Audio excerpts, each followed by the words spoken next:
Welcome to the Klunatics podcast. I'm Kurt Graves. For the next 2 episodes, we're going to be highlighting the art and artists who have been inspired by TJ Klune to create works of their own. We're starting with the writers who create fan fiction. In other words, authors. Even TJ will tell you that's how he got his start. Was his early work any good? Well, I can tell you that it was terrible. And let's put it this way. It was essentially the video game Metroid. I loved it so much because at the very end of the first game, Metroid, you think this entire time you're playing as a hardcore space marine with a gun for an arm, and you are. But then at the very end of the game, the character takes off their helmet and it's revealed that they're a woman, which just blew my mind. And it was the greatest thing I'd ever seen. So, of course, I decided I want to write myself into that. And the terribleness of these stories aside, that really pushed me into writing, because even then I wanted to be a writer, even then. And obviously my love of reading went along with that, because I really don't think that you can be a writer if you're not also a reader. You have to read. You have to read. Even if you're not reading in the genre that you write in, you have to read. And I fortunately loved both pretty much more than anything. So that's what I did. So what is fan fiction? Producer Sita, who we met in episode 1, and Jenny attempt to educate me. Fan fiction is just, it's massive. So there's a world that you're a fan of. Doctor Who, Lord of the Rings, Green Creek, Tales of Verania. What else is there? Twilight. Then sometimes those books and worlds inspire you to create more within them. And that's kind of what fan fiction is people just creating within an established universe and writing more stories to it, writing plays to it, and that kind of thing. Stories, plays, poems. I've seen a lot, really. Hi, I'm Jenny. I live in Boston, Massachusetts. So, okay, in my opinion, there are 2 types of fanfic. There's fanfic where you hate what happened in the story and you absolutely need to fix it. And there's fanfic where you love the story so much that you don't want to stop living in that world. And I think all of the fanfiction I've found around TJ's work has been definitely the second kind, where everybody just loves the world he's created so much that they want to keep creating stories in them. So I see it like writing love letters almost to the books that TJ has written. You're just contributing to it because you love it so much. I can say from a personal experience that kind of what drives me is like, it takes up a lot of space in your brain. So to get it out is kind of great. So, I don't know, when I was many years younger, though I will point out I am the youngest admin, but when I was many years younger, I was like, fell into Lord of the Rings like a lot. And I found groups online where I could just fangirl with people. And I just, in my head, I kept creating more characters and more like adventures. And I needed that space back. So I just wrote it all out. It was pretty terrible, but it was also like a lot of fun. It's a lot of fun. As far as I think other people go, I think it's the same. They find a world or universe that really just kind of sinks their teeth into them, and they want to contribute to it. They want to make it their own. They want to just take it and just apply whatever's in their brain to it, and yeah, they just kind of want to share their love of this, whatever it is, to more people, and that's kind of how they do it. And it turns out that not only was fanfic an important early beginning for TJ, but it's also something that's grown in tandem with the Klunatics group since its inception. Here's Klunatic and fanfiction writer James, who we first met in episode 7, giving me an introduction to the world of fanfiction. One quick note, just in case you haven't read the Tales from Verania series, James uses a ship name for two characters from that series, Sam Haversford and Ryan Foxhart. Oh, and a ship name is something the kids say when they use a portmanteau of the names of people who are dating to refer to them as a singular entity. And the kids say is something adults say when they have officially reached the age at which they will never again be cool. It was, I think, 2 years ago now that I started writing. It was mainly through a lack of like fan fiction, because it's like Tales from Verania is probably my favorite book series, and there just kind of wasn't anything out there that I could find fan fiction wise. Like there was a lot of fan art out there, but no one had really started writing. So I thought, hey, why not? I'll give it a go. Like try it out, and just it went from there really.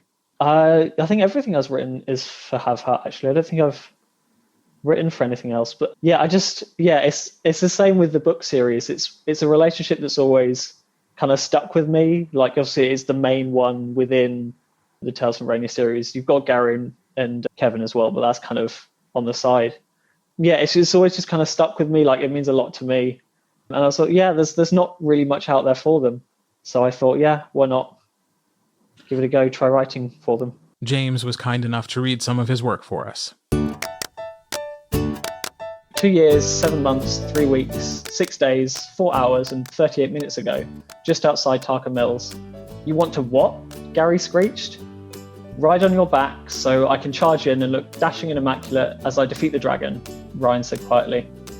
Gary no like people riding him. It's racist, Tiggy said. Please, we need to save Justin. Gary raised an eyebrow at him.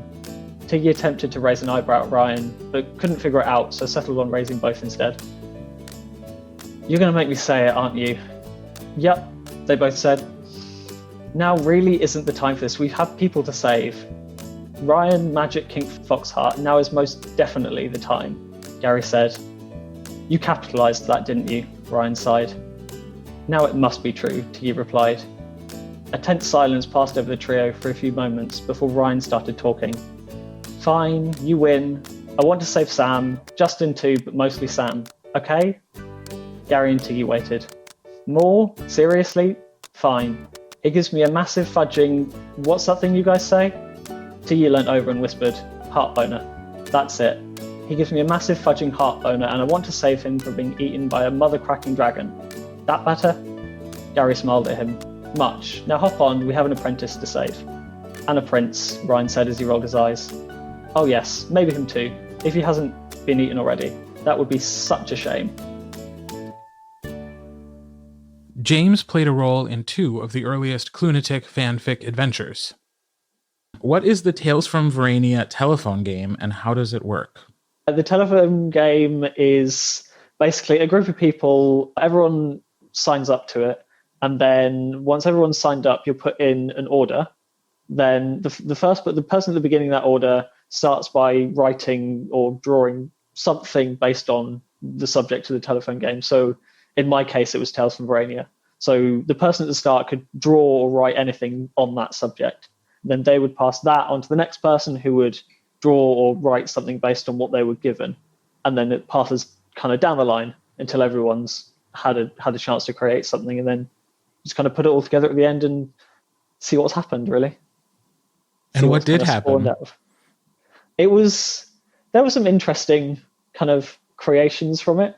Yeah, like a lot of the fan art was quite fun. Just kind of, there's no pressure really. It's just kind of, it's quite easy. Like, yeah, just have fun really. So the goal of that isn't to come up with like something cohesive at the end that tells a story from beginning to end. Oh no, not at all. No, it's just have fun. Like, just have fun, create content. Like, yeah. Love that. Okay, but so you also facilitated the Klunatic group fan fiction of The Butler and the Manticore? I did, yes. Let's stop for a minute here and go to producer Mia for some context.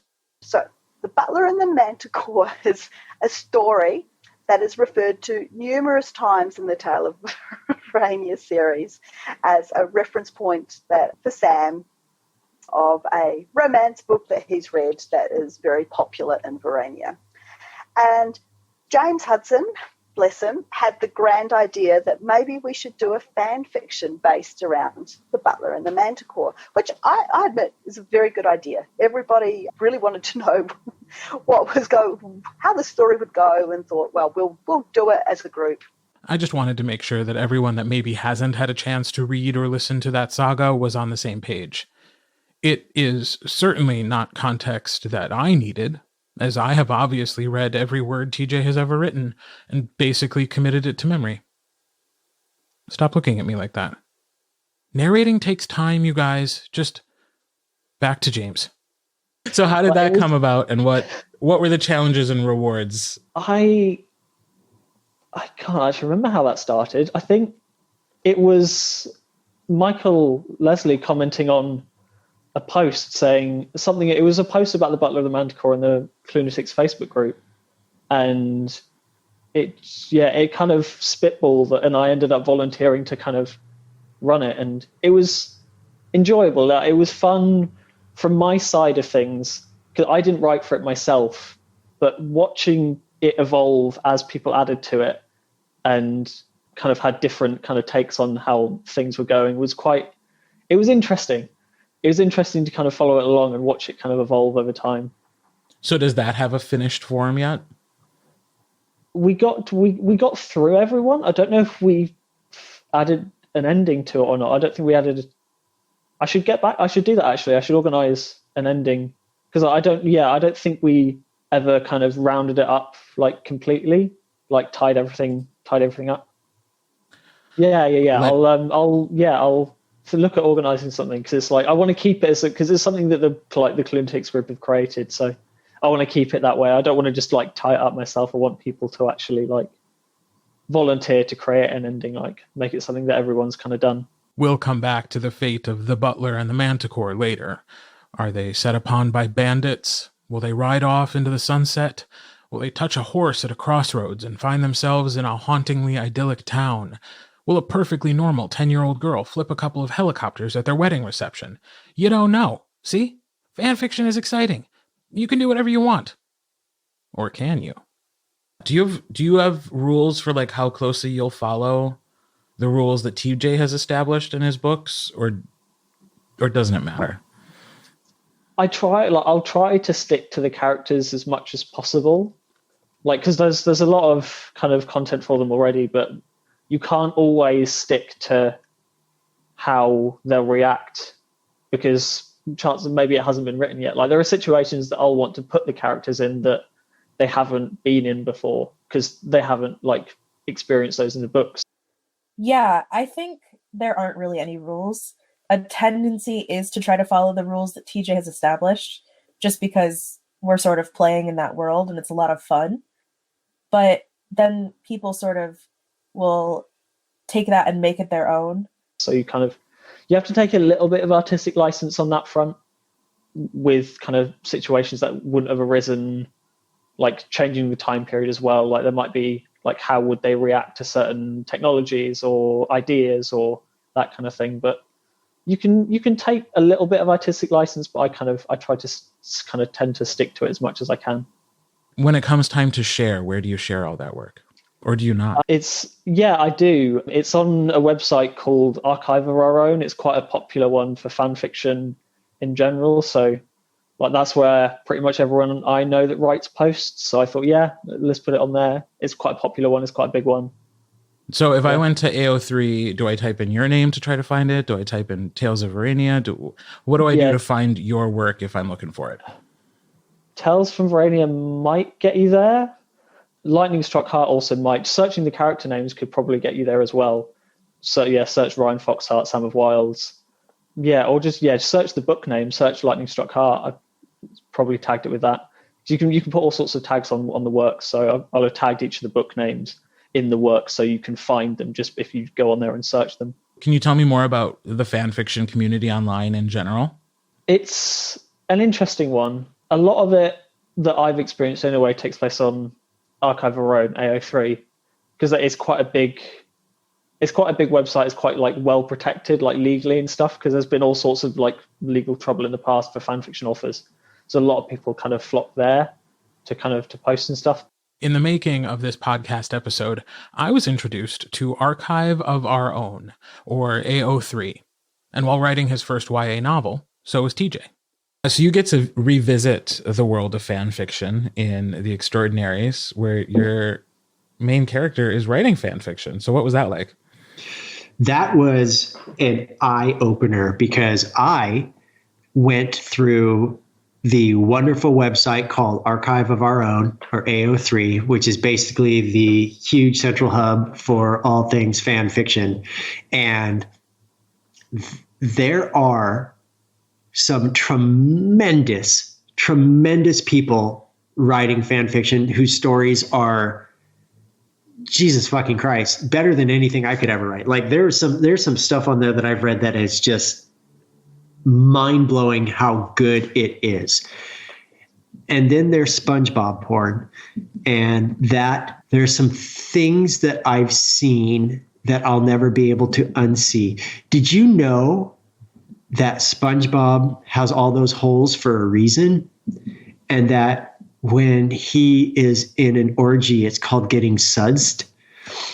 So there's also a Jesus fandom. And I don't know about the Jesus from the Bible, but the Jesus on Archive of Our Own is fucking kinky as hell. And these are the things I learned. Oh my God. I went on such a journey with that answer because you were like, I've been on this thing and let me tell you. And I was like cringing. I was like, oh God, what's coming? And then you're like, it's amazing. And I was like, oh, okay, good. But also SpongeBob porn. And I was like, fuck. Yeah, no, like, no. You let me get my guard down. He is a power bottom. Oh God. In case you needed to know that, because I figured the best way to help get the thoughts of that out of my mind and scrub my brain from what I've read is to share it with everybody else. Fantastic. But at the same time, going back to the good parts, there's just I think that I had my own hangups with the idea of fan fiction, but I got the chip off my shoulder when I was reading, because not only is the dedication astounding and amazing that the people have to their fandoms, but they are so good. There are some really, really good authors out there. And if I was a kid, if I was a teenager and I was wanting to be a writer, that would be a perfect place to start. Because I essentially did that kind of sort of by myself, but these people all have communities, people who are encouraging them on, helping them become better. And it blows my mind that there are these people that are cutting their teeth on fan fiction that are going to one day write fantastic original books. And it's going to blow the world apart when they see the level of talent coming from places like Archive of Our Own. I was lucky enough to get a chance to interview more of the talented people on AO3 for this episode. Did you know that there are people writing original characters for Green Creek there? It's crazy how that series keeps coming up totally organically, like just out of the blue. So random. When I was in college, my best friend Katie couldn't stop gushing about some book called Wolf Song. And they actually sold it to me by telling me that it was basically Teen Wolf fan fiction, but better. And I will agree, it's phenomenal. It is better than any Teen Wolf fanfic I have ever read. So they did good on that. So they actually convinced you to start reading TJ by calling it fan fiction. They did. Because I read a lot of fan fiction. And they were like, yeah, this is basically all those fanfics you like, but so much better. You should try it. So I live mostly in the Green Creek series fandom. I love TJ's other books a ton, of course. How to Be a Normal Person and How to Be a Movie Star are probably my two favorite books of all time. But as for fan fiction and fandom, I live mostly in the Green Creek universe. And I've seen a lot of fanfic that's not really taking and changing things so much as it's sort of adding to missing scenes, maybe, things that don't get covered in the books. So my first Green Creek fanfic was actually written for Valentine's Day this year. And I wrote it for my friend Steph, who had this idea about Kelly and Robbie spending Valentine's Day together. And I ended up just being like, you know what? I'm going to write this for Steph. And it was a short, 400-word piece just about Kelly and Robbie getting to spend, a very happy and fluffy Valentine's together. Good. They deserve it. Writing as gifts to people that you care about, or writing about topics that you know other people might need to be able to read about can be really powerful and can be really fun at the same time. That's very profound. Thank you. Would you be willing to read some of your fanfic for us? Okay.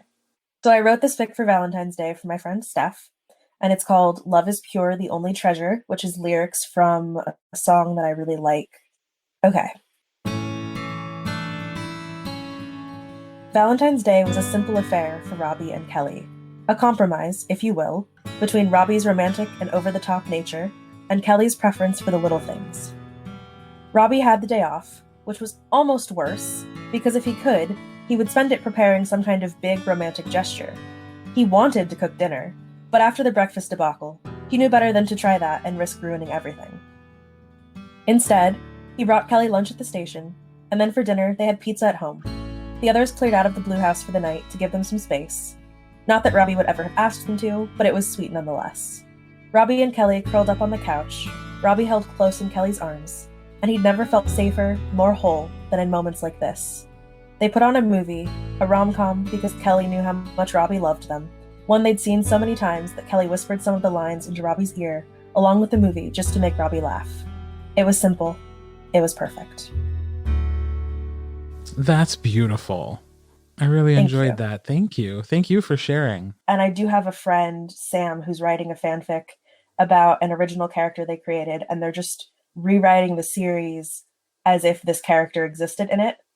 And so it's really cool seeing how this character would like change the asides or like not change certain things, and how Sam is really good at fitting them into certain scenes and their characters' interactions with other characters that we already are all familiar with. Okay, you got to tell me specifics. What is this Sam person writing about? And I'm sure it's one of the Sams that I'm interviewing eventually. So like, okay, what so is the character and what are some of the, like, what's an example of a scene they've been inserted into? So this Sam person has written a character called Marin, and Marin is non-binary, and Marin is Mark Bennett's twin. And Marin is amazing. I absolutely adore them. And they're really close to Robbie in particular. They've like adopted Robbie as their son now.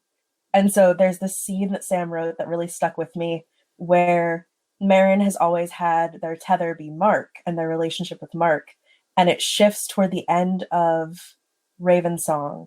There's like an outtake scene at the end of Sam's Raven Song work where Marin is talking to Gordo and he's saying, "Your tether isn't Mark anymore, is it? It's Robbie now." And Marin's really, really upset because they never wanted to let go of the relationship that they had with their brother, but also they have this new and powerful relationship in their life.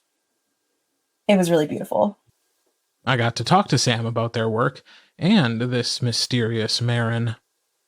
So I've been writing fan fiction since grammar school, like 5th or 6th grade.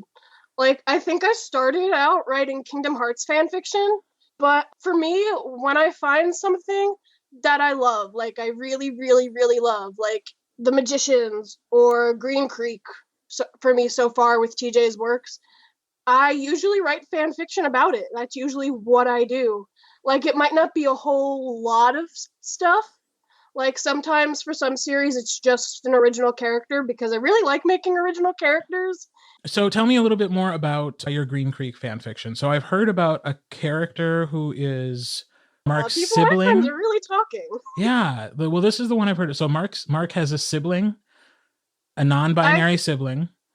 I gave Mark a twin because I really wanted to explore Mark a little bit more, because there's the cast of Green Creek, I think, is TJ's largest cast, and there's just so much about them that I'm really curious about. Like, I'm really curious about just more about Mark. I love Mark. He's like my favorite character of Green Creek. I just really wanted to do more, so I was like, what if we give Mark a twin who's non-binary and see what happens, and make them a musician who's neurodivergent, and see how that would work with Mark. And it worked out really nice. And their name is Marin. It was unexpected to have Carter and his mate, although he didn't realize it yet, burst through the door, the Timberwolf almost taking the door off his hinges. "Seriously, Carter, I've told you no wolves in my studio. If you break something in here, I'm coming for both your heads." Marin rolled their eyes at their nephew, and the Timberwolf growled in response. Marin and Carter both ignored him. They had gotten good at that by now. Most of the pack had learned over the past year and a half that the Timberwolf was more bark than bite, and it was easier to just ignore him when he was being defensive. Okay, I know, I'm sorry, Carter said, not sounding apologetic in the slightest. Marin resisted the urge to tap him upside the head. But it's important. Marin sighed. You walking in on Mark and Gordo making out again is not important, and I don't understand why you feel the urge to tell me every time. I am not responsible for your terrible timing. Carter turned scarlet. It's not about that. It's about Robbie. And I leave it like that. Oh, a cliffhanger. I learned from the best. His name is TJ Klune. Yes. I really like those cliffhangers too. Yes, you did. You have whet my appetite, and I will be seeking out the rest of that. So I'm really good at interweaving characters into worlds, and then when I try to unweave them, it's like, oh, actually, I can't do that. But I made this wonderful character for this wonderful world. Well, and the thing is, when we read a book, we are creating worlds inside our head. Mm-hmm. And what you have done is you've added an extra person inside that world. So it's just as real as anybody who reads the book and doesn't come up with their own fantastic ways of like adding to the story. Much like we've seen in the Klunatics Facebook group, community and friendship have been created around the fan fiction inspired by TJ's worlds. Hi, I'm Stephanie, and I'm from Dallas, Texas. And I first heard about TJ's work last year when my friend Sam were both in a book club together on a Discord server, and they talked all about Green Creek and how much they loved it and suggested Wolfsong for the book club. And so we read it, and then I fell in love with the series and TJ's work. So what was the first thing that got you interested in fan fiction? So I've always had stories in my head, and I've always really enjoyed kind of after a show ended or after reading a book, kind of building a world with the characters in my head and maybe sometimes writing them down for myself. And then, reading fan fiction, I always found great stories, but nothing that ever like exactly matched what was in my head.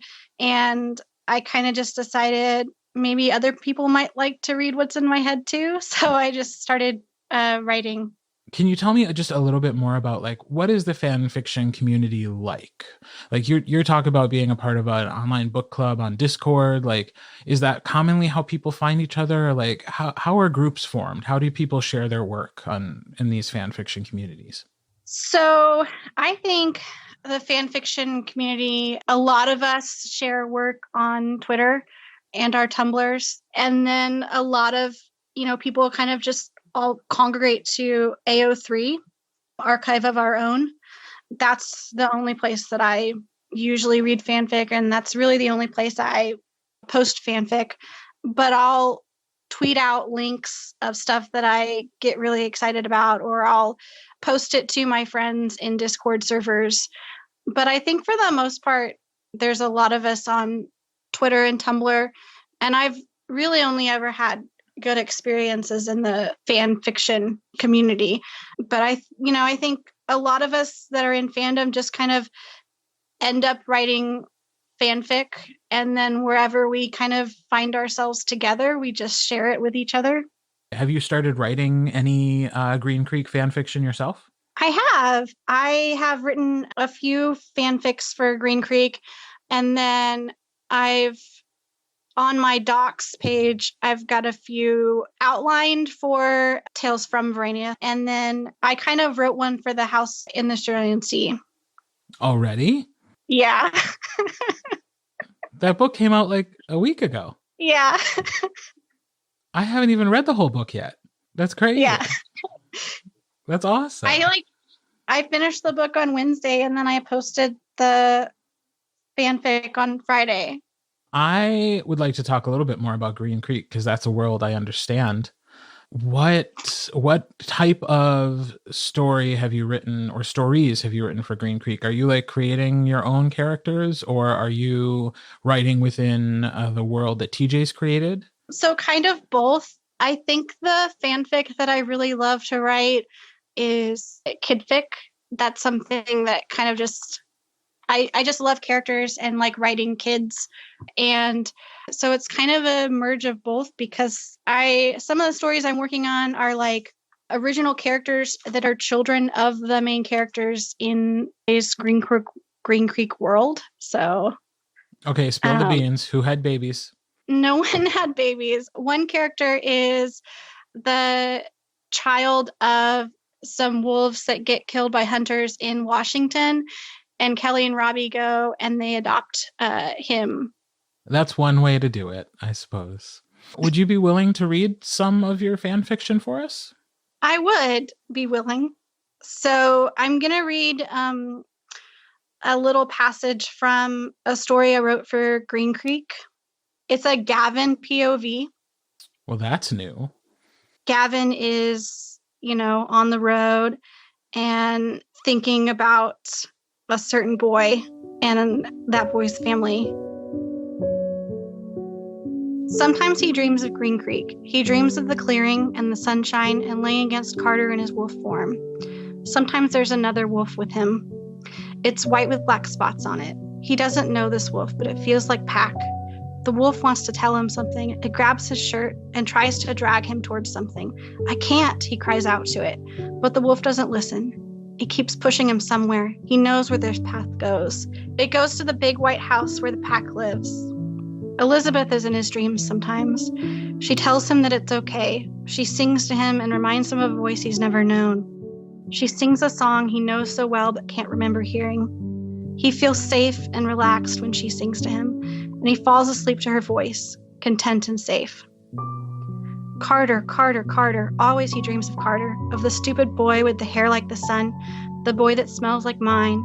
He dreams of being a wolf again, curling up on the end of Carter's bed like he'd done so many times before, whirling around in that bed so it always smells like him. It was easier as a wolf. He doesn't like these emotions, the thoughts that sometimes drift to his foster parents, to Elijah, and what she did to him, to where he is now. Will he ever feel the safety of Green Creek again? He has to protect them. They're not ready to face his father yet. Oh, that's really nice. I got tears in my eyes at the Elizabeth part. I love Elizabeth so much.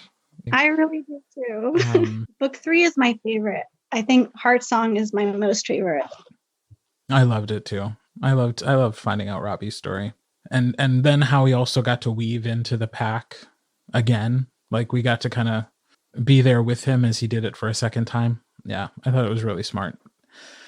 And again, like it's not that there weren't heartbreaking moments in that book. I mean, like page 3, when we find out why he always wears glasses, I was like sobbing in my living room as I'm trying to read this book. He gets it. He gets to us, but somehow it turns out okay. I have faith that everything will be okay. And if he kills Elizabeth, I will not record that book. I quit. I think there's some of us that think he might. No, he won't, because then I'd hurt him physically. So, well, I guess you'll know now. If suddenly they're announcing a different narrator for book 4, you'll know what happened. I think the only death I want in book 4 is Robert, and that I will just be so happy if that happens. Yes, please. Yes, please. I really want them to be okay. I want the Bennetts and all of their friends and family to, I don't know. I don't want something. I mean, I know something horrible is going to happen because it's Robert, but yeah, I just love him so much. Yeah, it's just so heartwarming to know that these characters that I've grown to care so much about mean something to other people too. Enough that you guys are out there creating even more content. It's awesome. With apologies to our Australian listeners who know the effects of out-of-control fires more than most, can you believe that also happened in 2020? I've started to think of the process of writing fan fiction like a forest fire. The spark of an idea creates the flame, and it's almost impossible to stop until it's run its course. And who knows how many lives will be affected before you're finished. And who knows where that spark will come from. Some ideas are unexpected. But do you know who I came back to?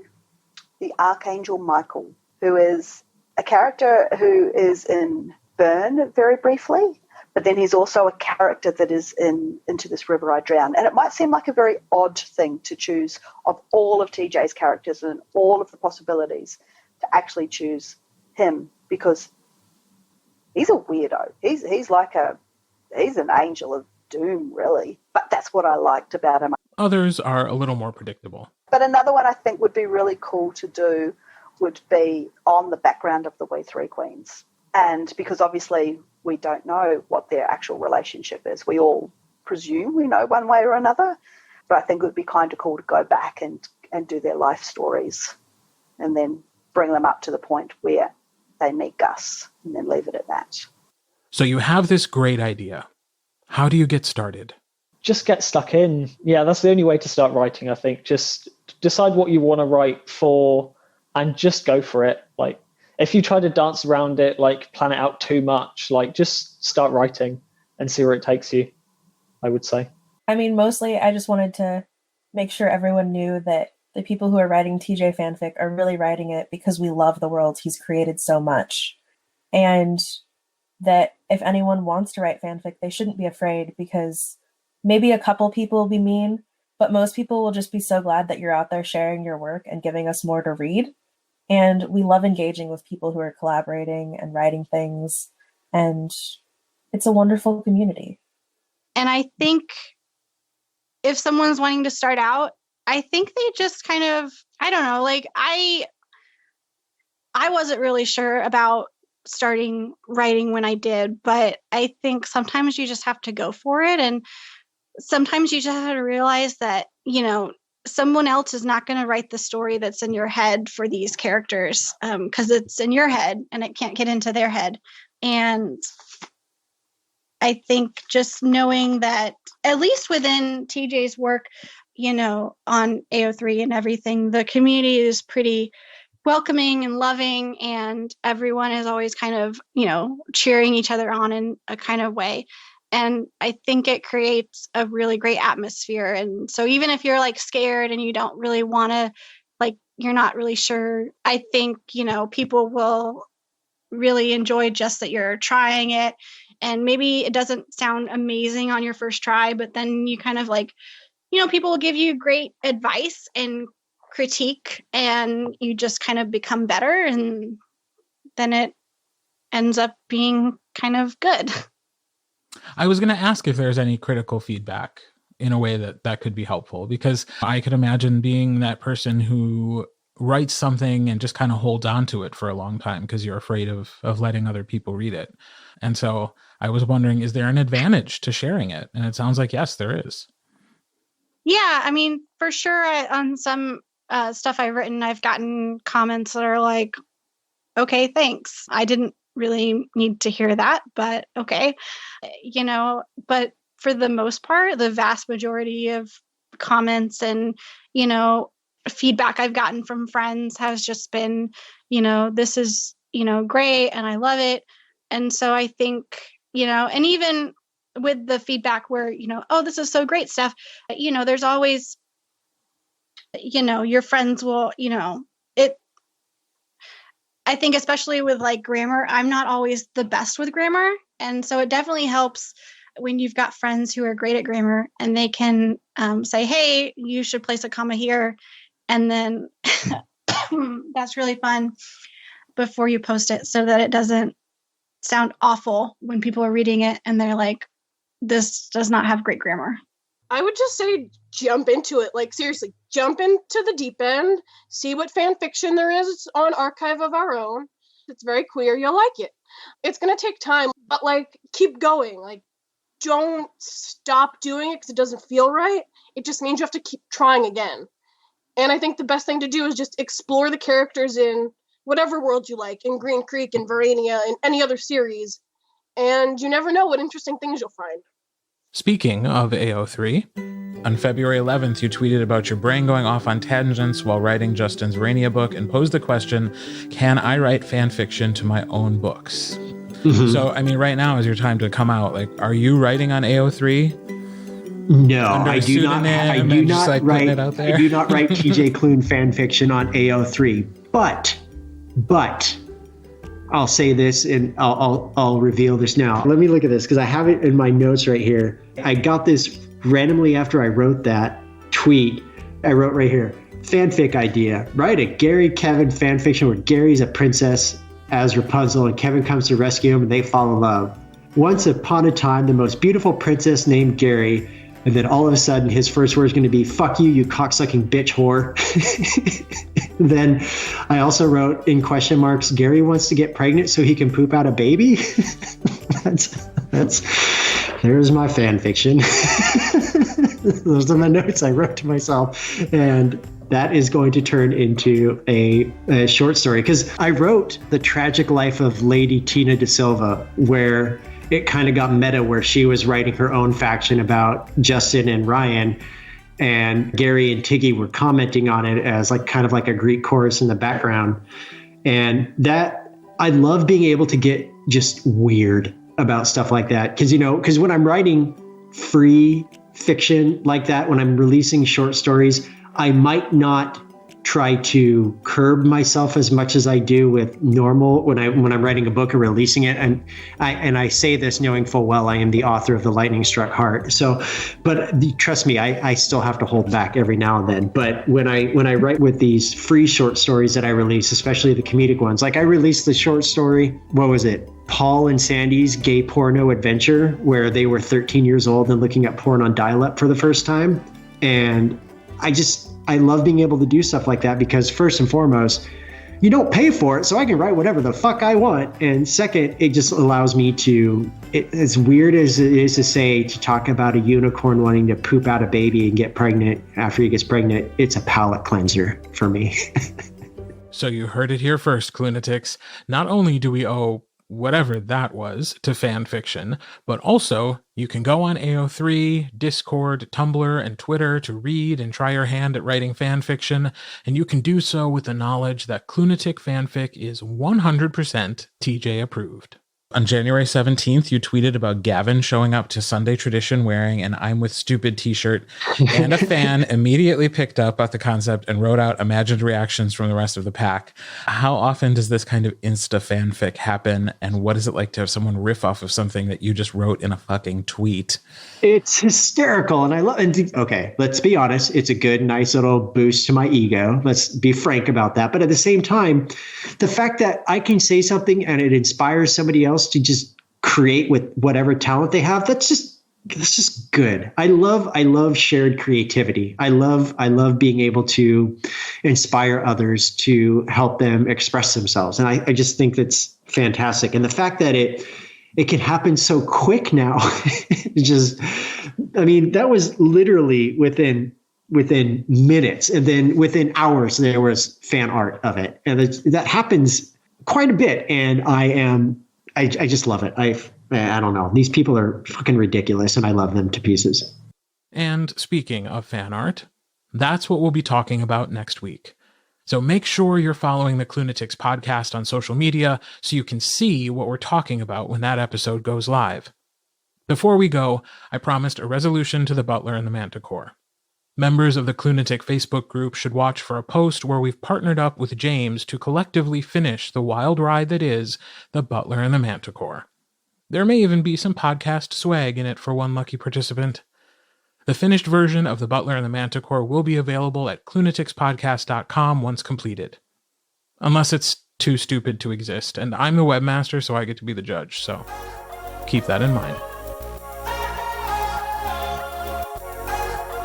The Klunatics podcast is produced by Susannah Frigo, Louis Garcia, Angela Noll Mohn, Sita Rajasingham, Mia Sciberras, John Steiger, and me. This episode was written by Angela Noll Mohn. Special thanks to our season sponsor, Chelsea Verzweiveld. Make sure you're following the Klunatics podcast on social media. Join our Facebook group and find us on Instagram and Twitter using @KlunaticsPod. All episodes are now available on YouTube as well. If you want to support the podcast with a financial contribution, hit the donate button at klunaticspodcast.com.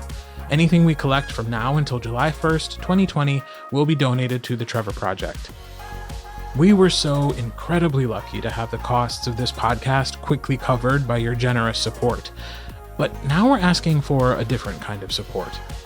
As we consider whether to continue the podcast beyond this first batch of planned episodes, the most important metric we'll consider is whether people outside our little group are listening. Does it have appeal for casual or future fans of TJ Klune? And to that end, we have a favor to ask of you. Share this podcast with someone you know who isn't already a fan. Encourage them to listen to the episode that you enjoyed the most, and help them figure out how podcasts work if they've never listened to one before. And then, have a conversation about what they liked, what they didn't get, and whether they'll listen again. And then let us know how it went. Send us an email at klunaticspodcast@gmail.com. Additional information about the podcast, including episode transcripts and the Klune Speak Don't Be a Dictionary, is available at klunaticspodcast.com. You can find out more about me and my work at kurtreads.com. That's KIRTREADS.com. All music and sound effects heard in this episode are licensed by Storyblocks Audio.